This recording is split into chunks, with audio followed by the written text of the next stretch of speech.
Nessa manhã nós queremos considerar o papel do crente na santificação. E esse assunto é de tremenda importância, tão importante quanto é curto o versículo que nós vamos abordar. Tão vital quanto é sucinto o versículo que nós vamos abordar. Então o que diz Filipenses 2:12? Assim, meus amados, como sempre vocês obedeceram, não apenas na minha presença, porém muito mais agora na minha ausência, ponham em ação a salvação de vocês com temor e tremor. Pai querido, mais uma vez abrimos a Tua palavra com a consciência da responsabilidade que pesa sobre os nossos ombros. Nós não sentimos suficientes para que na nossa inteligência, na nossa capacidade, nós exponhamos aquilo que está na Tua palavra, porque ela é tão rica, tão acima da nossa capacidade, que nós precisamos que seja o Teu Espírito a falar através de nós, que seja o Teu Espírito a trabalhar no coração de todos aqueles que aqui estão e que venham a nos ouvir por meio da internet, que Te conhecem, corações em quem o Espírito Santo é o professor residente. Nós pedimos que Tu interpretes a Tua palavra para cada vida. E para aqueles que talvez nos ouçam, que não conhecem ainda o Senhor Jesus, que seja essa pregação alguma coisa que comece a criar no coração deles curiosidade para conhecer Jesus. Pois não existe coisa mais maravilhosa do que termos comunhão com o Senhor, com Teu Filho Jesus Cristo, por quem nós oramos e agradecemos. Amém. Desde os primórdios do cristianismo, a relação entre o poder de Deus e a responsabilidade dos crentes viverem a vida cristã vem sendo debatida. A vida cristã seria essencialmente uma coisa de confiança passiva ou de obediência ativa? Será que tudo é obra de Deus? Ou será que é obra do homem? Ou será que existe um mesclar, uma parceria? Essa não é uma pergunta incomum de a gente lidar quando nós lidamos com verdades espirituais. Na própria salvação, ela surge muito forte e ela tem sido motivo de debate por séculos a fio na igreja que se chama pelo nome do Senhor Jesus Cristo. A salvação é total e exclusivamente obra de Deus? Ou será que existe um requisito para que o homem atenda ao mandamento de crer no Evangelho? A Escritura deixa claro que a salvação envolve tanto a soberania de Deus quanto o corresponder do homem. Alguns versículos falam sobre isso. Pois vocês são salvos pela graça, por meio da fé. Isso não vem de vocês, é dom de Deus. Não por obras, para que ninguém se glorie. Depois João 6,44 diz: ninguém pode vir a mim, se o Pai que me enviou não o atrair. Então, olhando para esses dois versículos, a gente tem a impressão que Deus está fazendo tudo e o homem não faz nada. Mas olhem esse próximo versículo, Atos 16:31. Creia no Senhor Jesus e serão salvos você e os da sua casa. Atentando para o fato de que o verbo crer aqui está no imperativo, não só no português, mas também no grego, ou seja, ele é uma ordem, nós temos que crer, e no grego ele está no modo ativo, que pressupõe que o sujeito, aqui no caso o carcereiro de Filipos, a quem Paulo se dirigia na conversa, ele é quem realiza a ação do verbo. Era o carcereiro que tinha que crer no Senhor Jesus, não era Deus que tinha que crer por ele. É interessante citar que todas as vezes que aparece o verbo crer, tanto no Evangelho de João como no livro de Atos, para pegar dois livros da Bíblia, do Novo Testamento, o verbo que diz respeito a crer, ele sempre, sem exceção, ele aparece ou na voz ativa ou na voz média, que no grego significa que o sujeito está realizando a ação do verbo. Nunca esse verbo aparece na voz passiva, que seria o sujeito fazendo a ação do verbo operada por um agente externo, ou seja, Deus fazendo ele crer. Nós já estudamos que Deus é quem nos dá a graça regeneradora. É Ele que toca no nosso coração. Nós não tomamos a iniciativa. Nós já estudamos que é Deus que nos concede a fé para crer. Mas a ação de crer é nossa. Não é de Deus. É a correspondência do ser humano nisso. Em outras palavras, a salvação não é obra humana, embora tudo que nós precisemos dela Deus nos dá, mas ela se torna nossa quando nós colocamos a nossa fé em Jesus. Aí ela se torna realidade. Existem outras doutrinas na Bíblia que são parecidas assim, nessa questão de aparentes paradoxos, mistérios. Então eu vou citar algumas aqui para vocês. Jesus Cristo é plenamente Deus enquanto plenamente homem. Tenta fazer a sua cabecinha e entender isso. Não tem como. A Bíblia foi escrita por autores humanos, mas ainda assim, cada palavra foi inspirada por Deus.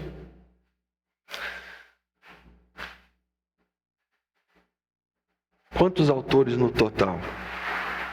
Um número imenso de autores. 1.600 anos. A Bíblia é uma unidade. Paradoxo. Mistério. Terceiro, o Evangelho é oferecido ao mundo, mas somente os eleitos serão salvos por ele. Os textos bíblicos, há muitos outros, eu pus só 2 aqui.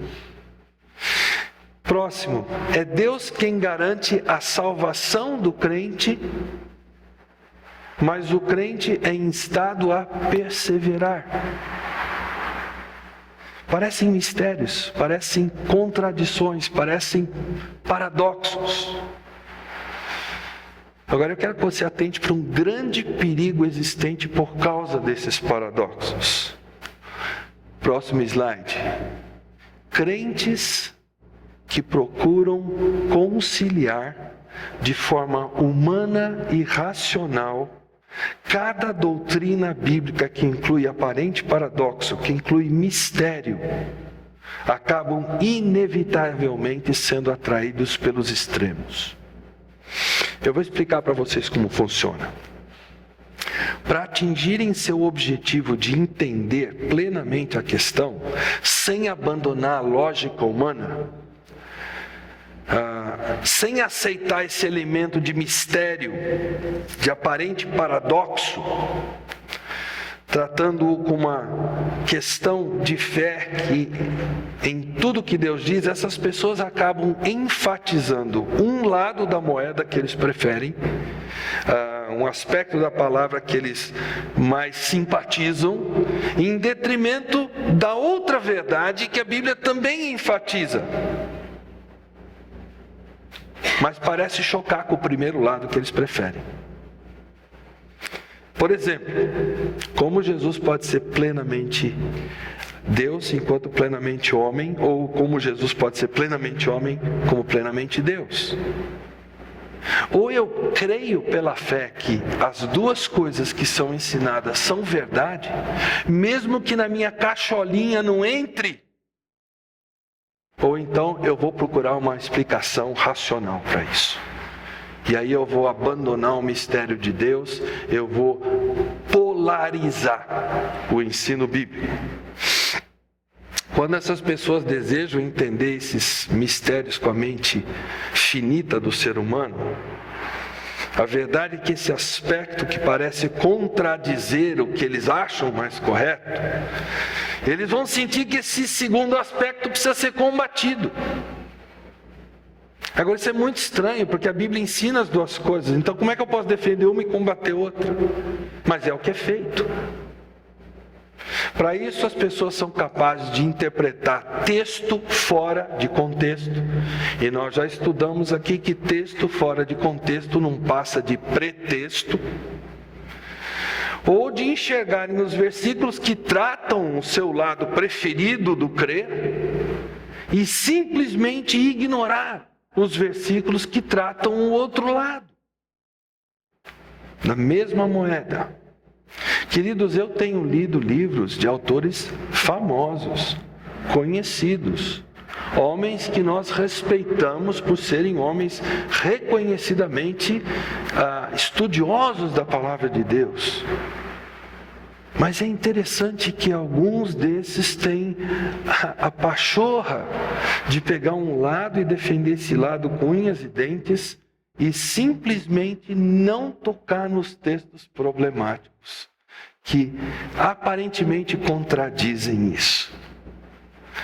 Então, por causa dessa polarização, na curta história da nossa igreja, nós tivemos pessoas que pediram desligamento da igreja porque elas resolveram abraçar quer um extremo, quer outro. Não foi uma nem duas, foram várias.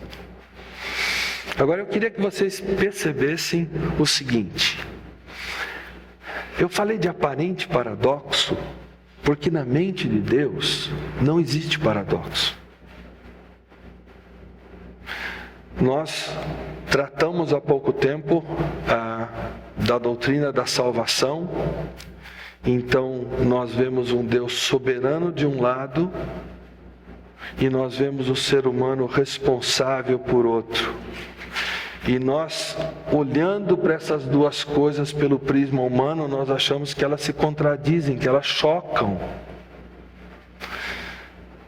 Nós temos que olhar para essas verdades, não só essas da salvação, como as outras que eu citei aqui, todas elas, como sendo retas paralelas, que se encontram no infinito. É como aquela lei da geometria, né? Duas retas paralelas se encontram no infinito. Em Deus elas se encontram. Na nossa mente finita elas nunca vão se encontrar. Por isso que o crer tem que ser pela fé. E a questão da santificação, ela se encaixa nisso. A postura histórica que enfatiza o papel de Deus enquanto praticamente elimina o papel do homem é chamada de quietismo. O quietismo nasceu na Espanha no século XVII, mas ele foi incorporado por um movimento que se desenvolveu na Inglaterra no século XVIII, numa cidade chamada Keswick, ao norte da Inglaterra. E é com relação a isso que eu quero abordar, porque isso é que diz respeito a nós hoje. No fundo, o que motivou esse movimento foi uma insatisfação com a vida cristã. Eu sou crente, mas eu não vivo a tal da chamada vida abundante que Jesus fala. Tem que haver alguma outra coisa a mais. Então, em vez de olhar para a palavra de Deus e ver que Deus deu tudo de que nós precisamos para viver essa vida, essas pessoas começaram a procurar, digamos assim, uma segunda bênção. Nós conhecemos a ideia de segunda bênção mais do lado pentecostal, né? Que é a ideia do batismo de Espírito Santo, mas isso começou no início do século passado. Isso aqui começou bem antes, um século antes. Também busca de segunda bênção, só que não era mais do lado pentecostalizado, carismático. Então vejam bem, o quietismo, conforme ele é incorporado nesse movimento de Keswick, próximo, por favor, Esdras, ele enxerga o crente como sendo passivo na santificação. O crente não faz nada, ele cruza os braços, é Deus quem faz tudo. Uma frase muito comum nesse movimento, é uma frase que existe em inglês, e aqui traduzindo ela para o português de uma forma bem contemporânea, seria: relaxe, deixe Deus agir. Essa é a tese que eles defendem. O quietismo tende a ser místico e subjetivo, focando apenas a atenção nos sentimentos e nas experiências pessoais. E essas pessoas se esquecem que a Bíblia diz claramente que o coração é mais enganoso do que qualquer outra coisa. Nesse texto em Jeremias 17:9, ele está falando das emoções do coração, dos sentimentos, não são confiáveis. Como é que eu posso basear minha experiência, o que eu creio, em experiências, em sentimentos pessoais?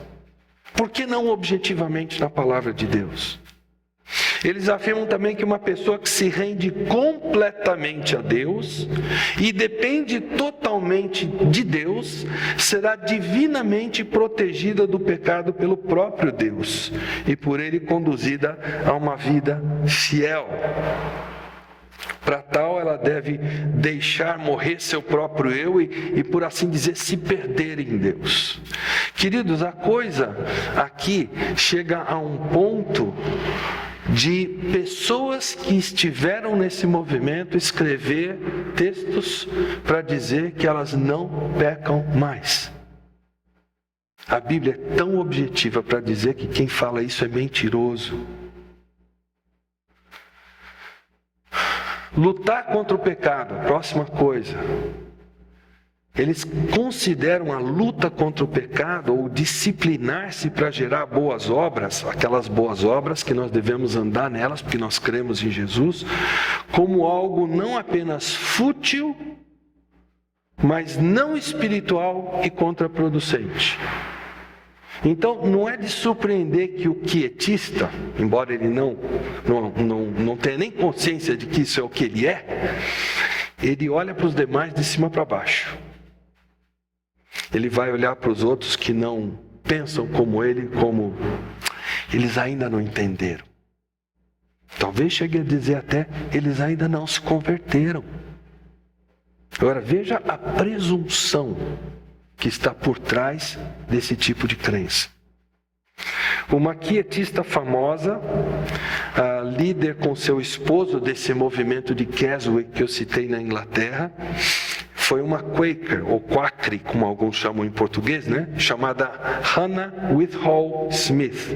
Ela escreveu um livro que está traduzido em muitas línguas, inclusive no português. O livro se chama O Segredo do Cristão para uma Vida Feliz. E esse livro já foi lido por milhões de pessoas, literalmente, no mundo inteiro. A certa altura, se referindo à santificação, vejam o que ela diz. Isso não está na tela, você vai ter que prestar bastante atenção enquanto eu cito aqui. Ela diz: o que pode ser dito acerca do papel do homem nessa grande obra, a santificação, senão que ele deve continuamente se render e continuamente confiar. Mas no tocante a Deus, o que pode ser dito da multiforme maneira que ele realiza a obra a ele confiada? O barro jamais poderia se tornar num lindo vaso em 1000 anos, se permanecesse em seu lugar de origem. Mas quando confiado às peritas mãos do oleiro, o barro se transforma rapidamente no vaso em que deveria ser. Da mesma forma, a alma abandonada ao trabalho do divino oleiro é transformada num vaso de honra, santificado e adequado ao uso do mestre. Soa bonito, não soa? Parece espiritual. Quase convincente para o leitor descuidado, que não considera o todo das Escrituras. Pensa da Bíblia apenas aquilo que interessa. Que Deus é o divino oleiro, alguém tem dúvida? Que Deus vai moldar a nossa vida, alguém tem dúvida? Mas e o outro lado? Onde é que fica? Preste atenção nos furos dessa tese, nos problemas que essa tese cria. Na questão de como um crente pode cair em pecado, os defensores dessa tese dizem assim, que uma pessoa que peca, olha só, uma pessoa que peca obviamente não entendeu bem o conceito de rendição completa a Deus, por isso se retira das mãos do divino oleiro. Isso cria alguns problemas. Primeiro deles, essa pessoa que diz isso está insinuando que ela não peca mais?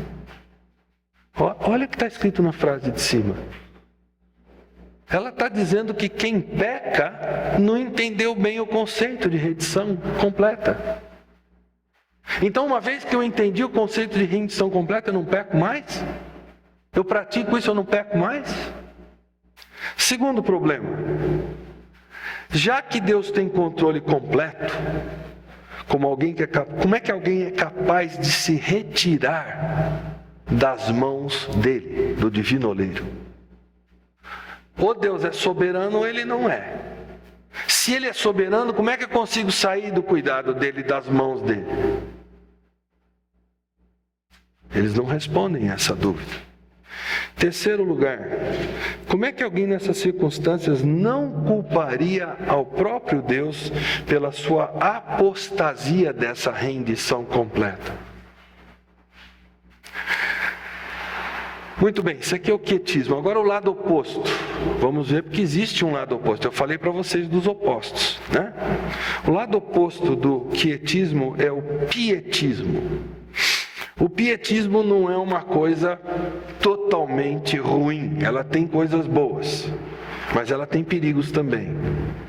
Os pietistas são particularmente determinados na busca da sã doutrina e da pureza moral. Alguém pode condenar alguém por fazer isso? De forma nenhuma, né? O movimento se originou na Alemanha do século XVII como uma reação à ortodoxia morta de muitas igrejas protestantes naquela época. Elas saíram da Reforma, na Reforma elas pegaram um vigor tremendo, mas aí elas caíram numa ortodoxia que era alguma coisa que não produzia vida. Então esse movimento surgiu como reação a isso. Do lado positivo ainda, os pietistas, eles enfatizam o estudo bíblico, a vida santa, a autodisciplina, o cristianismo prático. Você vai dizer, bom, eu sou um pietista então, é o que eu quero. De certa forma, sim. Mas nós queremos olhar para o perigo do pietismo para que a gente não caia nele. Nós temos que ter equilíbrio. Do lado negativo, então, o pietista ele vai dar ênfase ao esforço pessoal para atingir essas coisas que nós vimos. E ele pode, eu não estou dizendo que ele necessariamente faz, mas ele pode chegar ao extremo de excluir a dependência do poder de Deus e da graça de Deus para ele atingir essas coisas. Então, se ele chega a fazer isso, ele acaba virando um legalista, um moralista, um fariseu. Ele vai ter espírito crítico para quem não faz como ele faz. Ele vai ser orgulhoso e ele vai virar hipócrita, porque em certos momentos ele não vai conseguir viver à altura daquilo que ele apregoa. Então, nesse texto que a gente começa a estudar hoje, e domingo que vem, Deus permitindo, a gente conclui, nós estamos vendo a análise apropriada do papel do crente de um lado e do papel de Deus do outro, no processo de santificação. Mas em momento algum, eu quero que você perceba hoje e domingo que vem, que Paulo tenta harmonizar essas duas coisas. Elas continuam aparentes paradoxos. Como é que eu tenho um papel na santificação e Deus também tem um papel na santificação?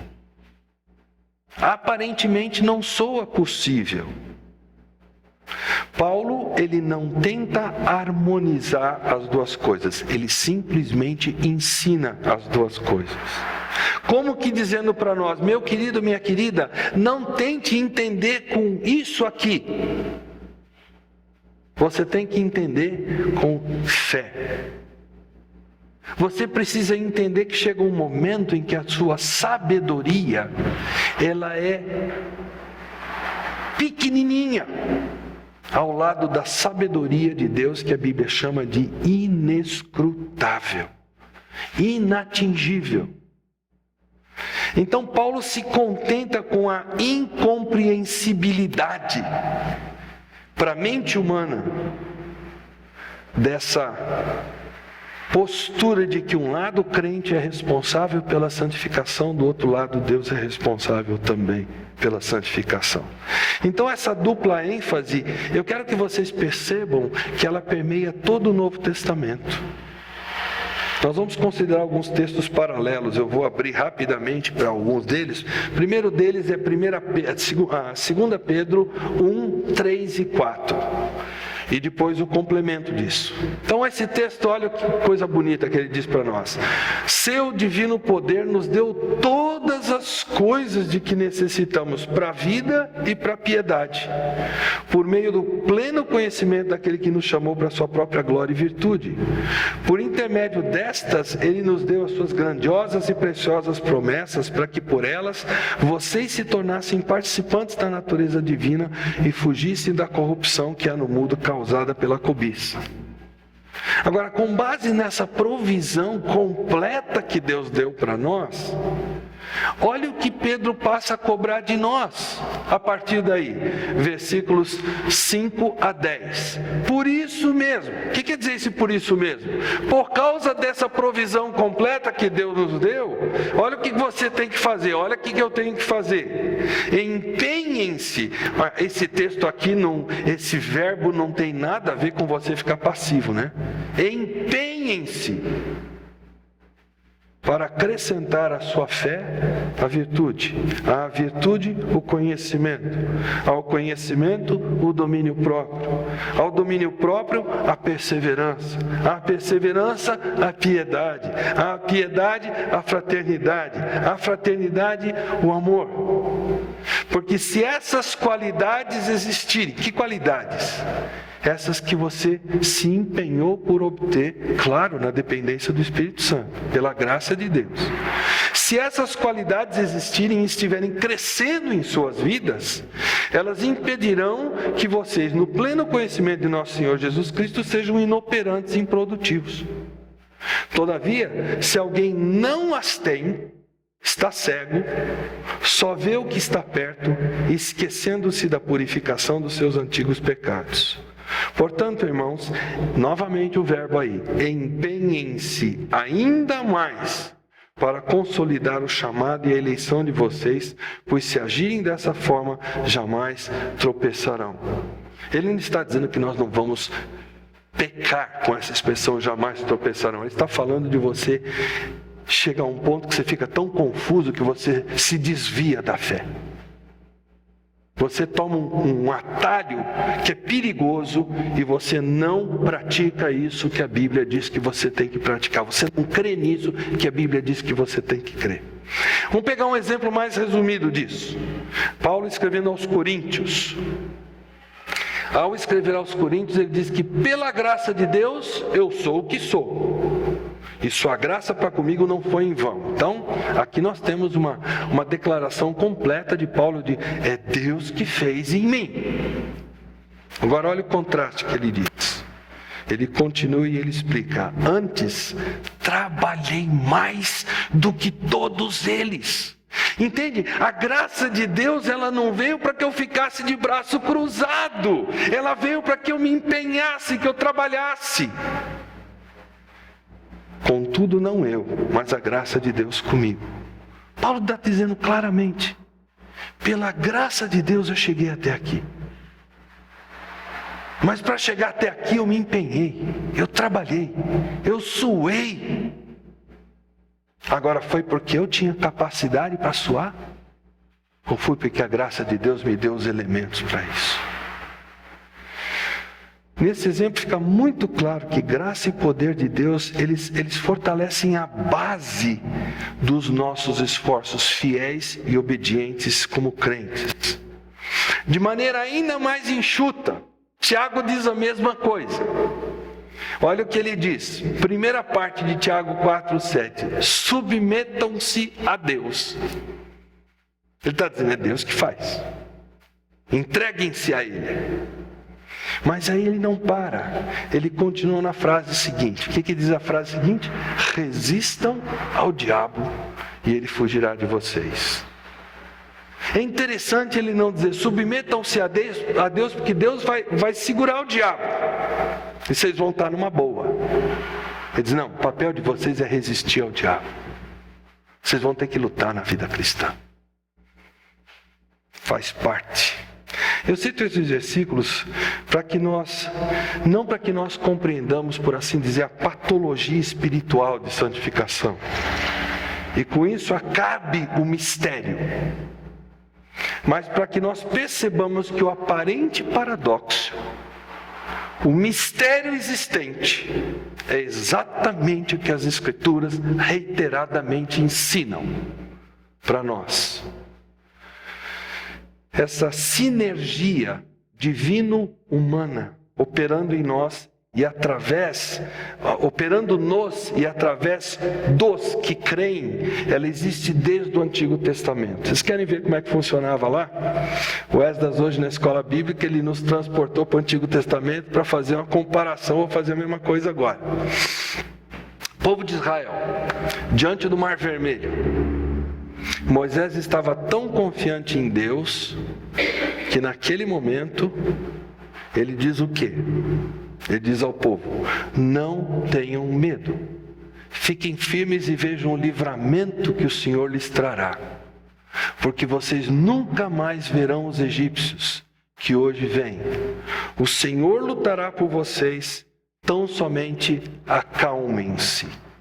Então a ideia que a gente tem aqui, lembrem do cenário, os israelitas estão numa praia que cabia todo o povo, diante deles está o Mar Vermelho, do lado direito, do lado esquerdo eles têm montanhas e atrás deles tem o exército de Faraó.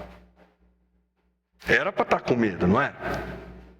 Moisés disse, não fiquem com medo, Deus vai agir. Mas porque os israelitas tinham um papel a desempenhar, em seguida Deus diz a Moisés, olha só, por que você está clamando a mim? Porque Moisés orou a Deus pedindo o livramento, né? Diga aos israelitas que sigam avante. Queridos, Deus não haveria de livrar os israelitas se eles ficassem de braço cruzado. A ordem de Deus foi explícita. Marchem. Para onde, Deus? Sigam adiante. Rumo do mar. Sabe o que você vai fazer, Moisés? Erga a sua vara, estenda a mão sobre o mar. As águas vão se dividir e os israelitas vão atravessar o mar em terra seca. Deus não prometeu livrá-los ali, eles ficando parados, sem fazer nada. Eles tinham que ter a ação deles, e em frente. Conforme Paulo vai enfatizar no versículo 13, que nós queremos, Deus permitindo, considerar domingo que vem, a salvação vem do Senhor, não há dúvida disso. Mas no versículo 12 ele concentra o foco sobre a responsabilidade de cada crente, você e eu, vivermos de forma coerente com a dádiva divina de salvação que nós recebemos.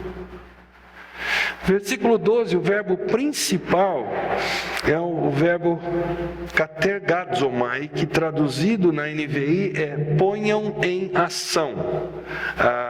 Você está com a sua Bíblia aí, ele não está aqui nesse texto, mas ponham em ação a salvação de vocês com temor e tremor. A revista atualizada, ela traduz desenvolvei a vossa salvação com temor e tremor. E isso traduz a ideia específica de requerer vigor constante e esforço necessário para completar uma tarefa. É isso que quer dizer esse verbo. Ponham para funcionar a energia de vocês, o vigor de vocês para completarem um processo, ele está dizendo. Em Filipenses 2,12. Não aqui em Êxodo. Então qual é a ideia central de Paulo aqui nesse texto? Ele sugere 5 verdades para nós. É o próximo slide, por favor, Esdras. ele sugere 5 verdades para abastecer a nossa vida cristã da energia necessária para a gente completar a tarefa. A primeira delas é o exemplo que nós possuímos. Depois, a segunda é o fato de nós sermos amados. A terceira é a compreensão da necessidade de obediência ao Senhor. A quarta é a percepção das responsabilidades pessoais e dos recursos que nós possuímos. E, em quinto lugar, o enxergar das consequências do nosso pecado. Então, vamos à primeira. O exemplo que possuímos. O primeiro elemento que nós possuímos para pôr em ação a nossa salvação, e aqui no caso salvação ele está falando da etapa da santificação, é compreender o exemplo de Cristo. Então ele começa com a palavra assim. O que essa palavra assim quer dizer? Vocês acabaram de ver eu falar, Paulo está dizendo, sobre o exemplo que Jesus deu. Principalmente ele está falando dos versículos 5 a 8, de sendo Deus, ele se abrir mão dessa igualdade com o Pai, se esvaziar das prerrogativas e dos direitos divinos que ele tinha, assumindo forma de servo, literalmente de escravo, sendo obediente a seu Pai, a ponto de morrer numa cruz como sacrifício pelo pecado. E esse autoesvaziamento do Filho de Deus colocou no papel de servo da vontade do Pai e do poder do Espírito Santo. Uma das tremendas realidades da encarnação de Jesus é que o que Jesus realizou, ele realizou no poder do Espírito Santo. Há inúmeros textos bíblicos, eu não vou nem citar, mas estão em Lucas, em Atos, em Mateus e em tantos outros textos. A essência do viver a vida cristã é nós sermos obedientes como ele foi. Aquele que afirma, diz João, 1 João 2,6, aquele que afirma que permanece nele, deve andar como ele andou. Se eu quero que seja coerente a minha declaração de fé, eu sou de Jesus, é melhor que a minha vida seja caracterizada pelas mesmas coisas que caracterizaram essa descrição que Paulo fez nos versículos 5 a 8 de Jesus. Segundo lugar, o fato de sermos amados. Meus amados, ele continua o texto, versículo 12. Com essas duas palavras, Paulo está sugerindo que o segundo elemento que faz do crente pôr em ação a sua santificação é, sem dúvida, o consolo, o encorajamento que ele tem no fato dele ser amado. O apóstolo Paulo sabia que os filipenses iriam enfrentar várias decepções, vários fracassos, na medida que eles procuravam seguir o exemplo nesse viver para o Senhor.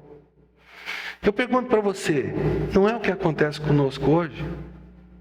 Você não se decepciona com pessoas que você tinha um certo conceito delas, de repente elas dão uma guinada que você diz, o que aconteceu?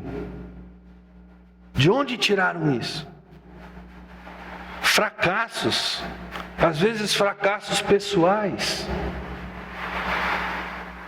Às vezes nós nos sentimos traídos com acontecimentos que estiveram à nossa volta. Aí o inimigo nos faz sentir um fracasso como igreja. Como se tudo não estivesse nas mãos de Deus. O amor de Paulo pelos filipenses aqui reflete o amor de Cristo por sua igreja. E ele deixa isso claro no capítulo 1, versículo 8, que nós já estudamos, quando ele diz: Deus é minha testemunha de como tenho saudade de todos vocês, com a profunda afeição de Cristo. Paulo estava bem consciente das fraquezas, das deficiências deles. Ele entendia os perigos que eles corriam, por exemplo, com os falsos mestres mundanos daquela época, que eram os judeus legalistas e os gentios libertinos. Todos esses eram, como ele vem a dizer no capítulo 3, versículos 18 e 19, inimigos da cruz de Cristo. O destino deles é a perdição, o seu Deus é o estômago, eles têm orgulho do que é vergonhoso, só pensam nas coisas terrenas, o verdadeiro antropocentrismo, só pensam no umbigo do homem. Qualquer semelhança não é mera coincidência com o que você conhece à sua volta. Ele estava a par do conflito entre aquelas duas irmãs da igreja, Evódia e Sintique, e ele exortou as duas, capítulo 4, versículo 2, a viverem na harmonia do Senhor. É bastante provável que alguns daqueles crentes em Filipos, como diria o gaúcho, se achavam. Eles olhavam para os demais crentes e eles diziam: nós somos uma igreja especial, nós somos crentes melhores do que os outros.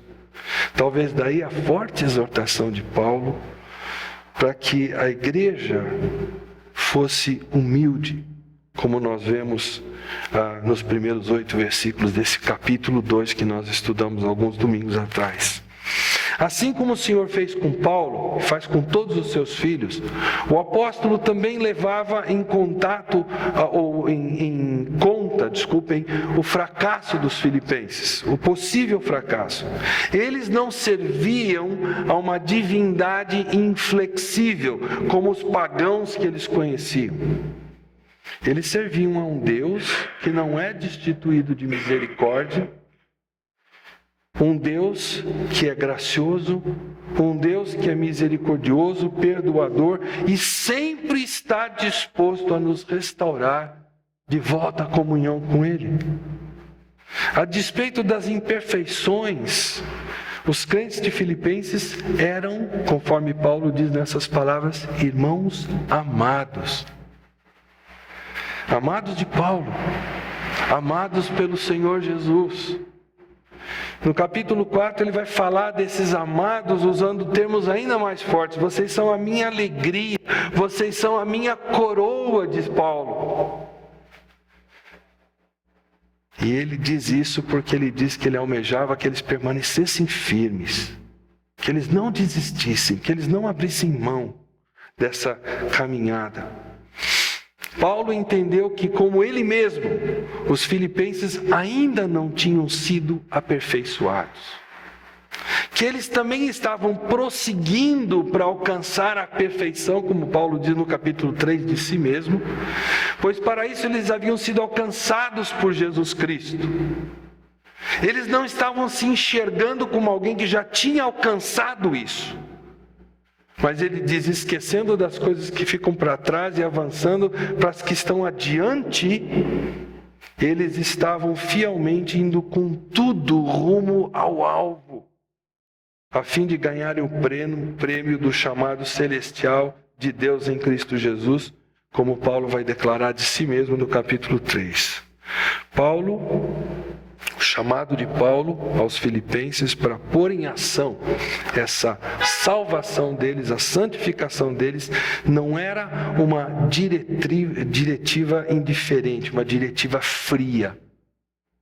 Era um chamado carinhoso para eles seguirem o exemplo de Cristo, confiantes no amor de Deus, pondo em prática as coisas que eles, como ele diz no capítulo 4, versículo 9, aprenderam, receberam, ouviram e viram em mim, diz Paulo. Terceira coisa, compreendendo a necessidade de obedecer. Ele diz, como sempre vocês obedeceram. É a continuidade do versículo. O terceiro elemento que faz o crente pôr em ação a santificação é compreender a necessidade de ser obediente ao Senhor, à sua palavra. Paulo encoraja os filipenses a continuarem fielmente submissos à vontade de Deus. Esse termo obedeceram no grego, ele é composto por duas palavras que dão origem à nossa palavra acústica. no português. E ele traz a ideia consigo que nós temos que nos colocar debaixo daquilo que foi ouvido, por isso o termo acústica, né? E com isso nós nos submetemos, nós sermos obedientes ao que nós ouvimos. O crente precisa dar ouvidos à palavra de Deus se ele quiser ser obediente à palavra de Deus. E isso não é um apelo indireto para Paulo, mas é um apelo direto para nós hoje continuarmos estudando a palavra de Deus, obedecendo a palavra de Deus. E aí eu lanço uma pergunta que eu deixo cada um responder. Será que todos nós temos feito uso de todas as oportunidades de aprendizado da palavra que a nossa igreja tem proporcionado? Às vezes eu fico triste de ver a nossa escola dominical mais vazia. Mas isso é com cada um. Cada um tem que tomar a decisão por si. Lídia obedeceu a palavra de Deus enquanto ela estava ouvindo lá Paulo pregar em Atos 16. Ela era uma mulher já temente a Deus. E enquanto ela ouvia a mensagem, diz o versículo 14 de Atos 16, que o Senhor abriu o seu coração para atender a mensagem de Paulo. O mesmo foi acontecer com o carcereiro de Filipos, um pouquinho adiante. E essa Lídia e esse carcereiro de Filipos e sua família deveriam estar entre aqueles a quem Paulo estava se dirigindo nessa carta. Eles faziam parte daquela igreja. E da mesma forma, ele nos diz em Atos 17:11 que os crentes da Bereia receberam a mensagem com grande interesse, porque examinando todos os dias as Escrituras para ver se era tudo assim mesmo. Eu pergunto para você, você é um bereano porque você frequenta essa igreja? É por isso que você é chamado de bereano? Ou porque você tem a prática de examinar as Escrituras todos os dias, para você ver se aquilo que nós estamos ensinando realmente bate com o resto da palavra de Deus? Queridos, quem não estuda a Bíblia não pode obedecer a Bíblia. É surpresa, portanto, nós vemos alguns que aqui estiveram conosco começarem a seguir, por exemplo, essa corrente desse quietismo tupiniquim, podemos dizer assim. Não é surpresa. Ou você obedece a palavra, ou você vai ser iludido. Você vai ser convencido quando você não confere nas Escrituras aquilo que está sendo posto para você. A palavra de Deus está abarrotada de textos que falam da necessidade que nós temos de ouvir a Jesus e obedecê-lo.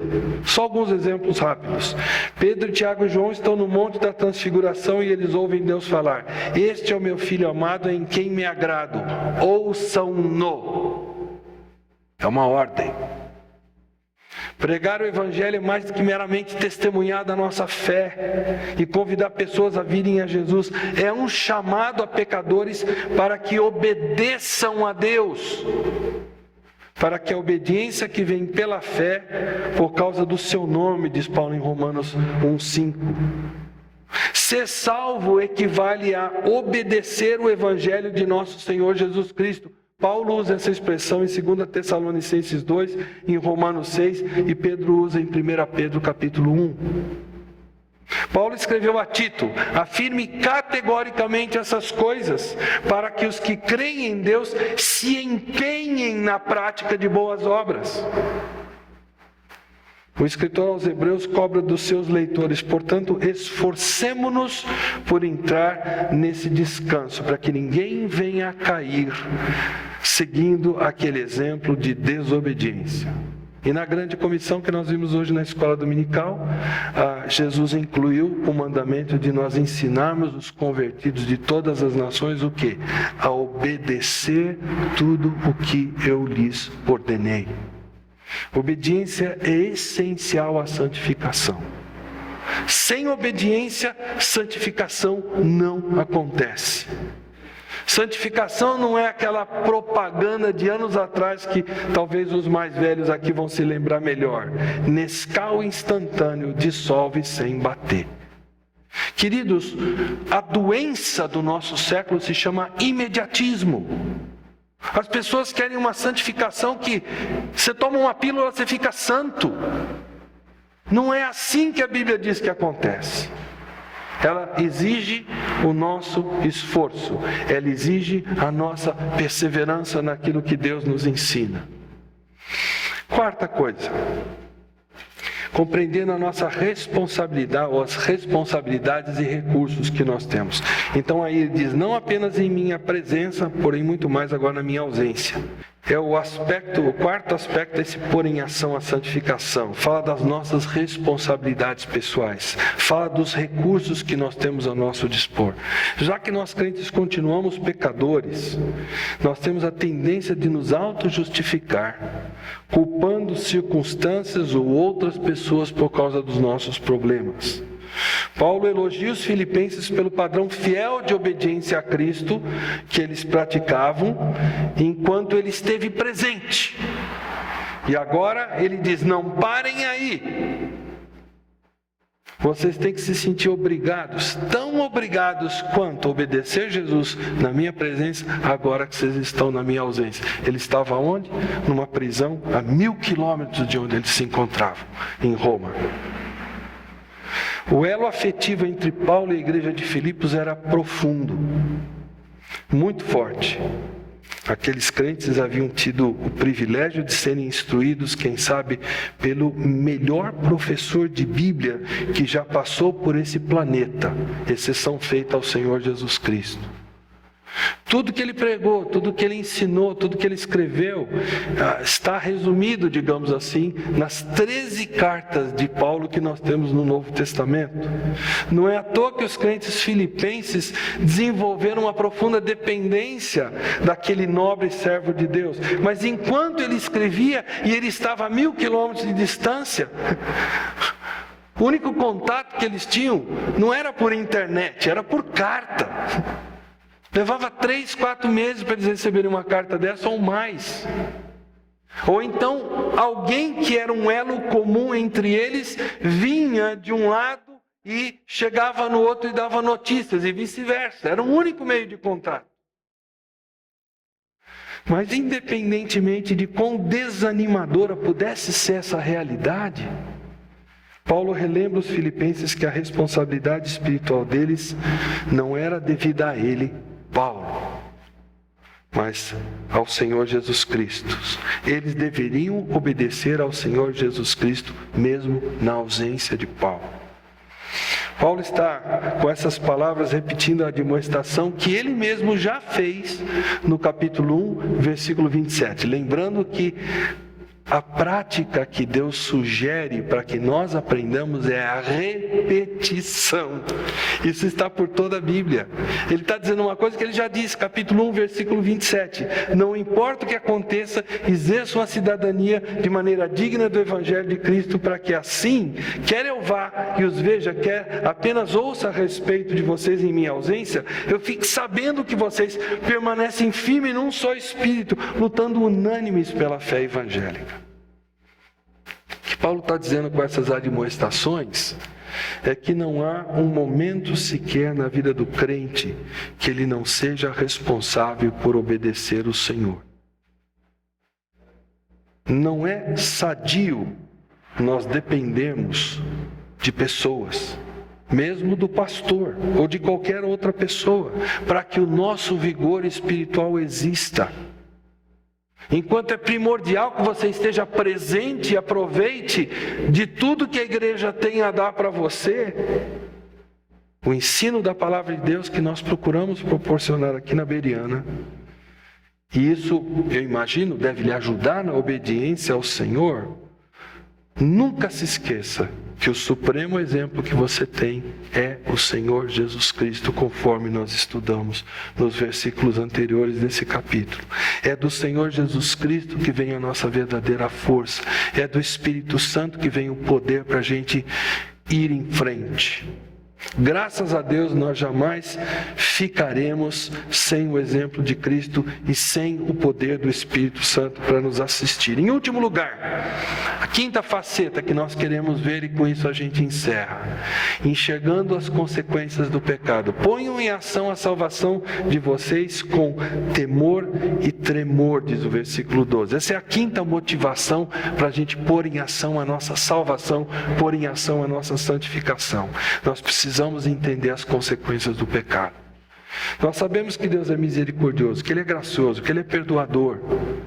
Mas apesar disso, Ele haverá de nos responsabilizar pela nossa desobediência.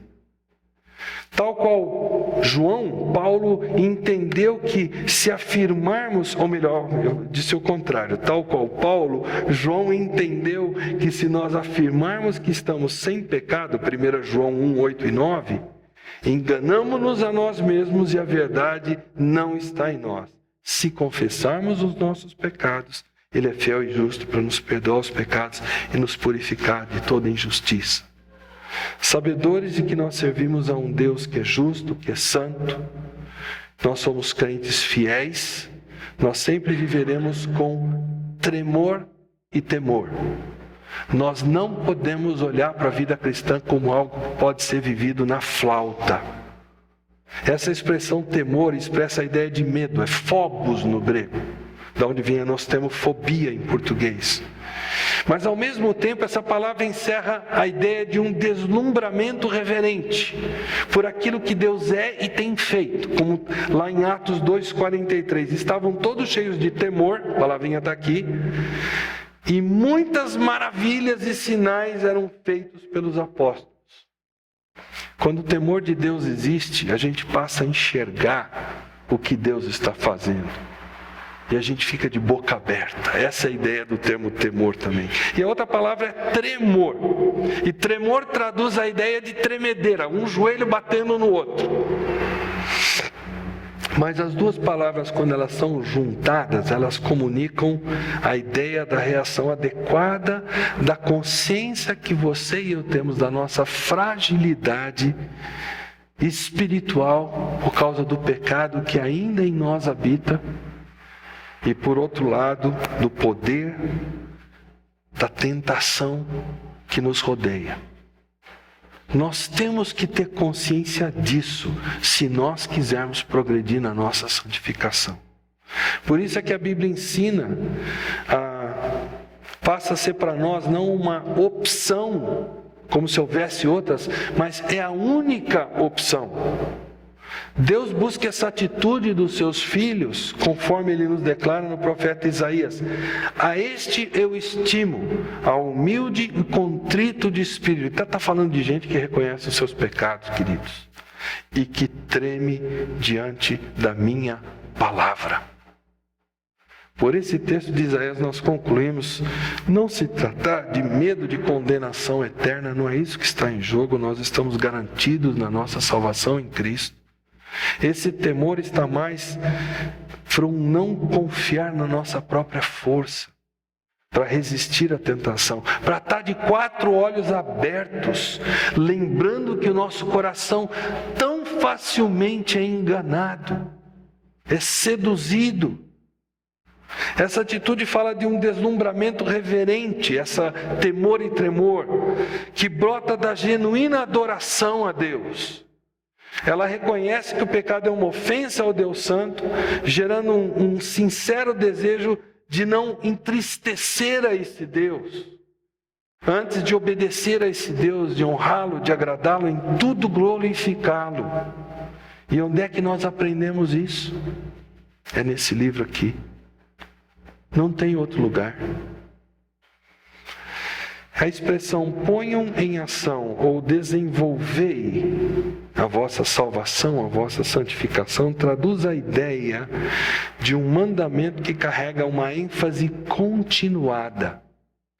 Ponham em ação continuamente, ele está dizendo, a santificação de vocês, até ela estar completada, terminada. E aonde que ela vai estar completada, determinada, nós estudamos há pouco tempo na escola bíblica, lá no céu, na presença do Senhor, não vai ser aqui. E esse conceito de pôr em ação, ele tem dois aspectos. Primeiro, diz respeito à nossa conduta pessoal. Um viver diário fiel e obediente. Ou seja, como diz o texto em Romanos 6,19, assim como vocês ofereceram os membros dos seus corpos em escravidão à impureza e à maldade que leva à maldade, ofereçam-vos agora em escravidão à justiça, que leva à santidade.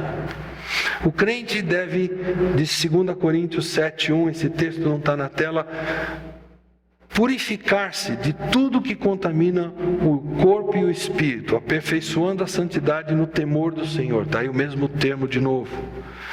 Em outro texto, em Colossenses 3, ele diz: mantendo o pensamento nas coisas lá do alto, não nas coisas terrenas, porque vocês morreram e agora a sua vida está escondida em Cristo Jesus. E Paulo deixou claro que essa conduta pessoal, essa ênfase continuada no viver diário e obediente a Deus, essa conduta não cai do céu. É um fruto de um esforço desgastante. Queridos, nós nunca vamos pregar aqui uma vida cristã que seja sombra e água fresca. Vejam o que diz o texto de 1 Coríntios 9, 24 a 27. Vocês não sabem que dentre todos os que correm no estádio, apenas um ganha o prêmio? Corram de tal modo que alcancem o prêmio. Todos os que competem nos jogos se submetem a um treinamento rigoroso para obter a coroa que logo perece. Mas nós o fazemos para ganhar uma coroa que dura para sempre. Sendo assim, não corro como quem corre sem alvo. Não luto como quem esmurra o ar, mas esmurro meu próprio corpo e faço dele meu escravo, para que depois de ter pregado aos outros, eu mesmo não venha a ser reprovado. Se a vida cristã fosse apenas e tão somente uma questão de se render-se passivo a Deus, de se relaxar e deixa que Deus faz tudo, então uma demonstração como essa de Paulo seria supérflua.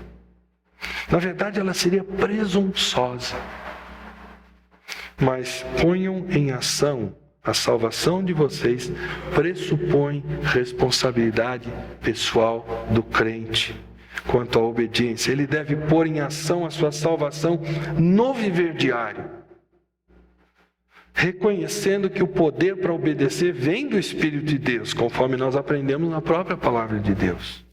O segundo aspecto é: ponham a salvação de vocês em ação. Ele diz respeito à perseverança, uma obediência fiel até o fim. Não é uma obediência agora, é até o fim da vida. A salvação contém 3 aspectos, nós já estudamos, todos vocês sabem. Um aspecto passado, um presente e outro futuro. A dimensão passada nós chamamos de justificação, quando nós colocamos a nossa fé em Jesus como Senhor e Salvador e nós somos redimidos. A dimensão presente é a santificação, ou seja, é o período entre a nossa justificação e a nossa morte, ou então o nosso arrebatamento, quando Cristo vier arrebatar a sua igreja e os nossos corpos serão transformados. E a dimensão futura é justamente a glorificação, quando a salvação estará completa e nós receberemos corpos glorificados. Isso vai acontecer para os crentes quando nós estivermos sendo levados por Jesus nos ares, para nós estarmos para sempre na presença do Senhor. Então nós devemos buscar a santificação nessa vida até a nossa glorificação. Você e eu temos que buscar a santificação sem férias, até a nossa glorificação, até que estaremos face a face com o Senhor, diz 1 João capítulo 3, versículo 2. Aí seremos semelhantes a Ele, pois o veremos como Ele é. Nesse momento, você e eu não teremos mais que esquentar com santificação. Ela terá passado. Por enquanto, ela é dever nosso. Perseverar na fé é dever de todo verdadeiro crente. é a inevitável evidência de que o poder divino está operando no nosso interior, diz Colossenses 1:29. O crente persevera porque é Deus que mantém a salvação dele segura. A salvação não depende de eu ser perseverante. Eu sou perseverante porque eu tenho salvação. E Jesus garante essa minha salvação. Jesus diz: todo o que o Pai me der virá a mim, e quem vier a mim eu jamais rejeitarei. Esta é a vontade daquele que me enviou, que eu não perca nenhum daqueles que ele me deu, mas que eu os ressuscite no último dia. Gente, nós temos a segurança da nossa salvação em Jesus. Em João 10 ele vai dizer diferente, ele diz que nós estamos na mão dele, e na mão dele ninguém nos arrebata, a gente está seguro. E ele ainda diz por cima que a mão de Deus ainda está em cima. Quem é que nos arranca disso? É por causa dessa certeza que você e eu podemos ser perseverantes. O chamado então para o crente pôr em ação a sua salvação permeia todo o Novo Testamento. E isso não é sem razão, já que se trata de um chamado para o compromisso necessário que se constitui num pré-requisito para as alegrias, as bênçãos e a utilidade da nossa santificação. Eu preciso concluir. Será que diante desse curto versículo que nós temos aqui, nós ainda temos convicção ou dúvida se a salvação cobra de nós passividade? Será que, tendo estudado o que Deus diz através desse versículo e tantos outros textos citados, embora eles são muitos na palavra de Deus, não dá para se colocar tudo numa mensagem, será que ainda assim nós conseguimos crer que o simples rendermos-nos a Deus e dependermos dele redundará para nós no livramento do pecado como se fosse um passe de mágica, conduzindo-nos a uma vida fiel, sem que nós tenhamos qualquer responsabilidade nisso? Como é que a gente considera a luta contra o pecado algo fútil, não espiritual e até contraproducente, quando nós temos na Bíblia textos que falam de fazermos morrer tudo que pertence à nossa natureza terrena? Responsabilidade de quem é isso? A não ser nossa. Colossenses 3, 5-11 diz isso. Queridos, eu quero terminar essa mensagem com uma palavra de encorajamento. Se você sente dificuldade diante dos chamados e aparentes paradoxos, eu digo aparentes, eu já expliquei por quê, porque eles são aparentes na nossa lógica humana. Se você sente dificuldade diante deles, se eles chegam a balançar até a sua fé de vez em quando, eu quero dizer para você, bem-vindo ao clube. Isso é tendência normal do ser humano. Porque de alguma forma nós nos achamos num patamar que a nossa sabedoria vai conseguir compreender o que só a sabedoria de Deus faz. Queridos, isso é pretensão. Que Deus tenha misericórdia de nós. Nós precisamos, em momentos assim, que o aparente paradoxo aparece, em que o mistério se faz presente, nós precisamos crer em tudo que a Bíblia ensina. Os dois lados da mesma moeda. Mesmo que aparentemente conflitantes. Mesmo que na lógica humana isso seja um senhor exercício, vamos dizer assim. Em momentos assim nós precisamos que a nossa fé no Deus Criador, Salvador, Senhor do Universo, ultrapasse o nosso desejo de entender a coisa com a nossa mente finita. Que tal nós usarmos os próximos momentos para orar em silêncio diante do Senhor, nesse sentido, e nos rendermos inteiramente a Ele, para que Ele confira descanso à nossa alma, de que nós podemos confiar na Sua palavra. Vamos fazer isso?